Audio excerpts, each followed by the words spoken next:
Si vous avez suivi la compétition Smash Bros ces derniers temps, vous connaissez sûrement le mouvement Free Melee. Pour ceux qui ne connaissent pas, le mouvement Free Melee a été créé par la communauté pour réutiliser l'un des plus grands tournois Smash Bros, le Big House. Ce tournoi a été interdit par Nintendo car celui-ci utilise le mode Sleepy, qui est un mode qui permet de jouer à Melee en ligne. Je le rappelle pour ceux qui ne connaissent pas, Super Smash Bros Melee est un jeu sorti en 2001, donc il n'existe pas la possibilité de jouer en ligne. Le mode Sleepy aurait dû être utilisé pendant le Big House à cause de la situation sanitaire du moment. Les tournois dans la vraie vie étant impossibles, cela aurait été un parfait compromis. Cependant, Nintendo a interdit celui-ci à cause de ce mode. On le sait tous, Nintendo est absolument contre l'utilisation d'émulateurs ou de modes pour leurs jeux. Après l'annulation de ce tournoi, des joueurs d'un tournoi Splatoon 2 organisé et diffusé par Nintendo se sont renommés Free Melee pour supporter la communauté Smash Bros. Nintendo, en voyant cela, a décidé d'annuler la diffusion du tournoi Splatoon. Si je vous parle de ça, c'est pour vous montrer à quel point Nintendo est contre l'e-sport Smash Bros. Et ça ne date pas du tout de maintenant.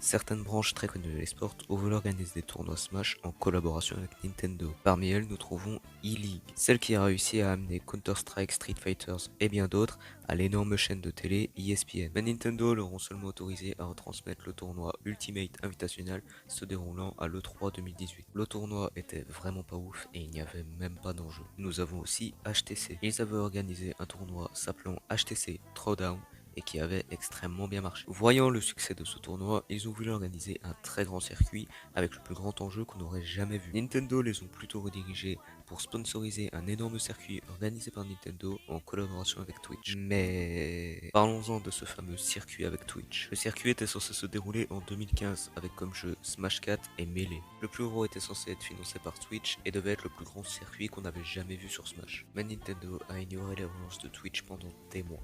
Mais vers 2018, le projet semblait enfin se lancer. Mais vous le savez, en 2018, il y a eu la sortie de Super Smash Bros Ultimate. Nintendo n'allait pas organiser un tournoi sur Smash 4 et Melee alors que leur nouveau gros jeu Super Smash Bros Ultimate venait de sortir. Le circuit a donc été annulé. Mais Nintendo disait à Twitch qu'il pourrait organiser un gros circuit sur Smash Bros Ultimate quelques mois après sa sortie.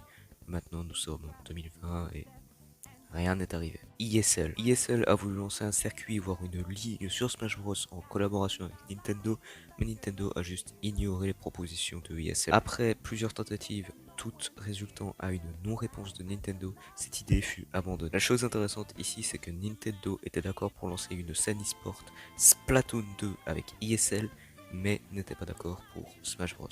MLG. En 2015, MLG ont organisé des tournois sur Smash 4 et Melee, mais ils ont dû arrêter les tournois sur Melee car Nintendo demandait plus de 50 000 dollars de charge par événement, le double de ce que demandait Capcom pour Street Fighter 4, un jeu bien plus récent et plus moderne que Melee. C'était clairement une technique de Nintendo pour leur faire arrêter les tournois sur Melee, mais sans leur interdire directement. Il y a eu d'autres incidents entre Nintendo et MLG, comme la fois où Nintendo leur ont retiré les droits de diffuser du Smash Bros Brawl, ou la fois où Nintendo a empêché les télévisions américaines de diffuser les passages de Super Smash Bros en 2006, comme l'explique cette déclaration de la chaîne américaine Sundance.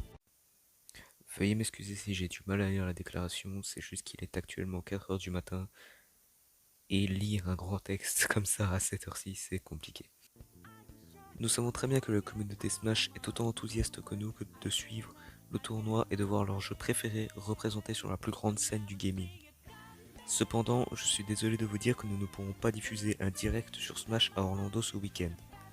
Pour diffuser quelque chose comme ceci, nous devons obtenir les droits de l'éditeur du jeu, et malgré nos efforts, nous n'avons pas pu obtenir les droits de Nintendo jusqu'à maintenant.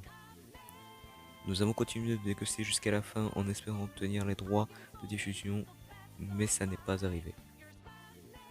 Je sais que cette nouvelle est décevante et croyez-moi, nous ne l'aimons pas non plus. Il n'y a juste aucune solution. Une compagnie de notre taille est obligée de suivre les règles. Je sais que beaucoup d'entre vous avez vu des tournois locaux diffusés en ligne sur des plateformes comme Twitch. Et vous vous demandez sûrement pourquoi nous ne faisons pas la même chose. La réponse est car nous sommes une vraie compagnie avec une réelle visibilité et de réelles choses à perdre. Nous ne pouvons pas fuir en dessous des radars comme les tournois locaux, même si nous le voulions. Je viens actuellement d'écouter ce que je viens d'enregistrer.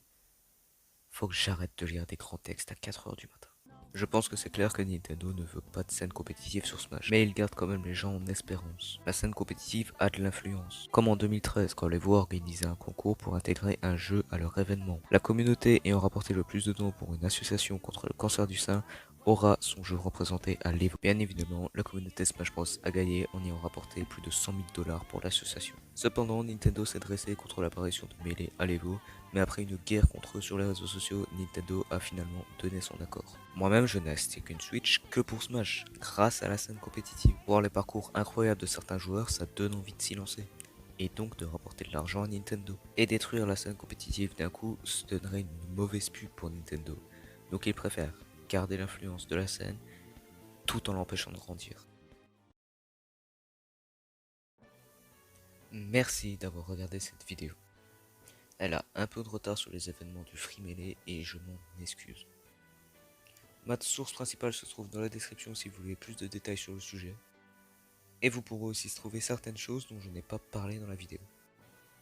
Partagez cette vidéo si elle pourra intéresser certaines personnes et likez pour mieux la faire référencer. Abonnez-vous si vous voulez, ça m'aiderait grandement. Moi je vous dis à la prochaine pour un nouveau sujet. Bye tout le monde.